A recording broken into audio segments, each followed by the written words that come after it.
What's up? Back at you with another video. Have you been waiting for Ebrahim Rasool to come back from the United States? Well, he's here. Let's jump in now. He's giving an interview on stage, and first up to ask the question is Samkele Masego from SABC.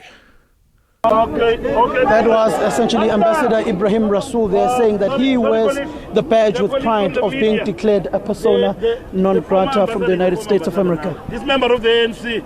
He wears it with pride. Persona non grata, it's a medal for him. It's getting hot, ladies and gentlemen. The Americans asked the South African government not to receive Ebrahim Rasool like he's a martyr, like he's a hero, like he's a victor of some sort, because that would be rubbing crap in the nose of the United States who've just expelled him. So they'd like South Africa to treat him as a reject, somebody who's returning from a failed mission, somebody who has acted in ways that are treasonous, like a traitor who didn't fulfill his duty. However, it seems from what he just gave there, the speech he just gave, he's now wearing a badge of honor of being a persona non grata, and so we're receiving the questions.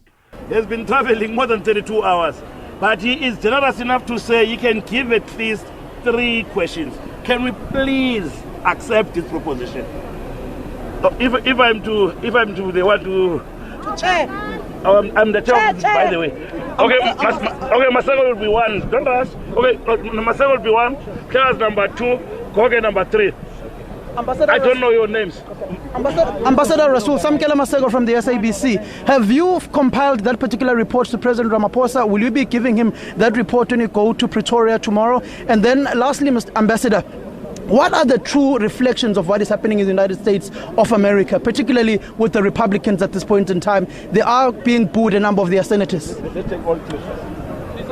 I'm going to forget. Let me just do that very quickly. The question is, am I ready with my report for the president? And secondly, what is the true reflection of what is happening in the United States?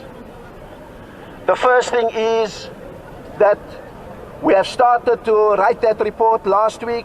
We will finalize it and we will be ready for the president with that report. On the second question, it is too soon. Sometimes you must get some distance between a moment designed to humiliate you and the anger that could come from it, and then expressing yourself. Give me a week or 2 of a vow of silence on that until I can finally make a distance between my former role in Washington and my new role as a private citizen. Mr. Rasool, from Newsroom Africa. We were told that you were trying to So he will be back with a statement. Don't count him out. He spoke of anger and an event where there was an attempt at his embarrassment, and so he needs to have some time between those two. So he's delaying his reaction because he's still angry. So his feeling as he stands there, he feels angered. He feels like what he did should have kept him in the United States. The United States should have accepted what he had to say and let him continue to live on their lands. So he's angry, feels that it's not justified. He's been done wrong. Somebody else should say sorry. Get an audience for South Africa with the US administration under Mr. Trump. But it seemed like there were challenges. Can you speak to us about that? Because we saw some organizations like your AfriForum, your Solidarity, going there and easily getting access to that administration. The question is... So you can see there's these Muslim Arab scarves. Somebody there says Free Palestine, the one holding the mic to his left. He's wearing an ANC shirt as well. And there's another one all the way to his right, to the left of frame, ANC t-shirt and scarf. The question is about whether we sought audiences with the administration and whether we did not get that, whereas AfriForum and others got it.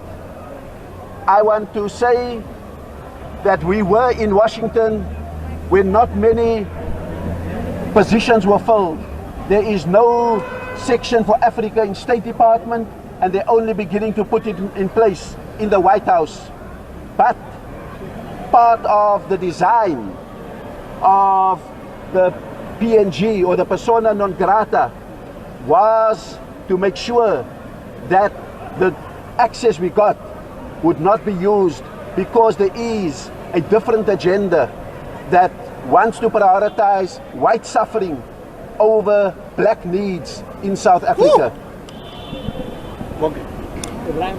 Oh my gosh, he confirms it. There is a desire worldwide, especially in America, to make the white people suddenly go up an elevator, man. I thought white people were kind of satisfied with their lives, but it seems they're ambitious. I've learned this from capitalism. The hunger for increase, betterment, superiority, it does not end. It goes up to satanic Luciferian levels, really. And I'm not painting the white people or describing them as Satan in any way. All of humanity that is under sin, especially the sin of pride, that is, I think, the first sin of them all. Pride, the desire to be exalted, to be made higher and higher, like you're not just gonna die and disappear. So he's just pointed that out. There's an effort to make the black person small in the world and the white person to be made very large. And an administration is trying to take 5 years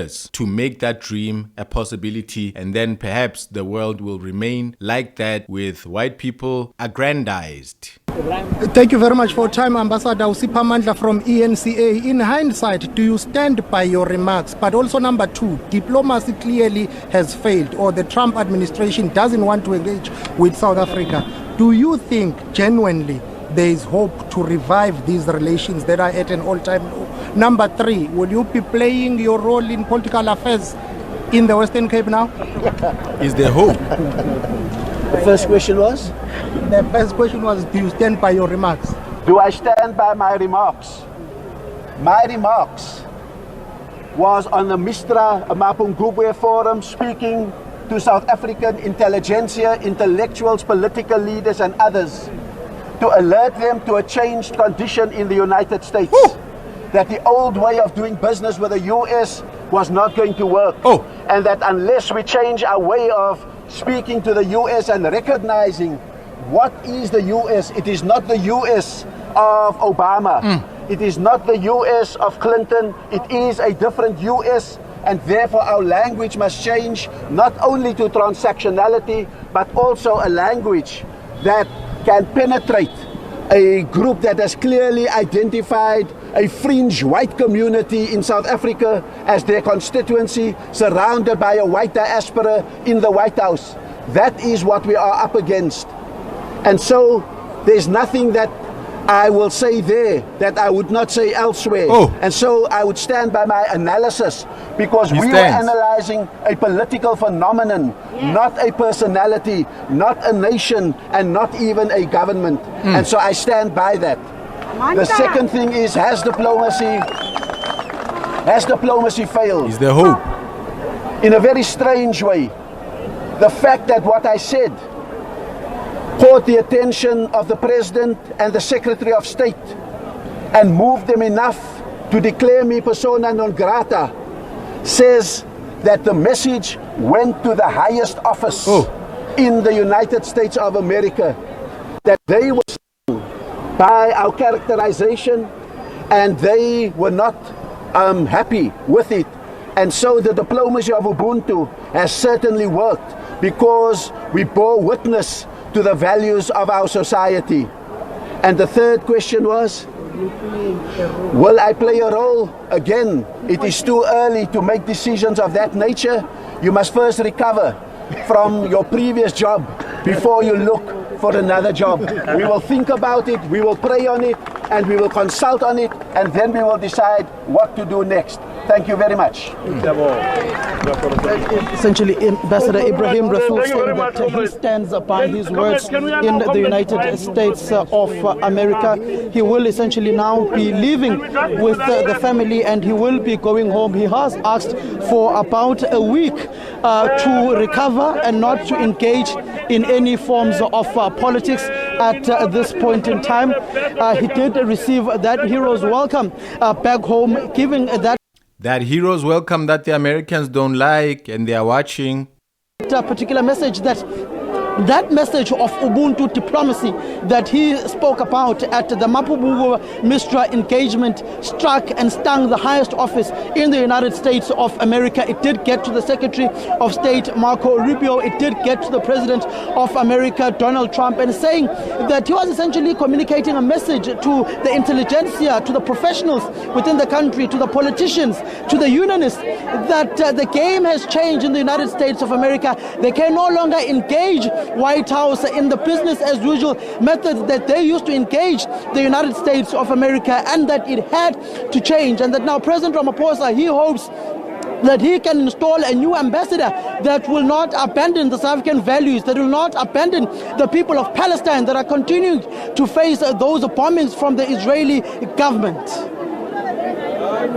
You know, what a busy 30 minutes or so. Thank you so much for bringing us all of that and more, as well as Vanessa Bona, who's our reporter, who's also watching that story alongside Samgele there. Remember when I told you that what Ebrahim Rasool did was a Muslim thing, a heroic thing? It's akin to what we've seen in the fight between Muslims and United States. It is one characterized by actions where one sacrifices themselves in a fiery, loud, impression-making explosion. So, Ebrahim Rasool, you heard my analysis previous. Now he's here. Ladies and gentlemen, like, comment, share, and subscribe.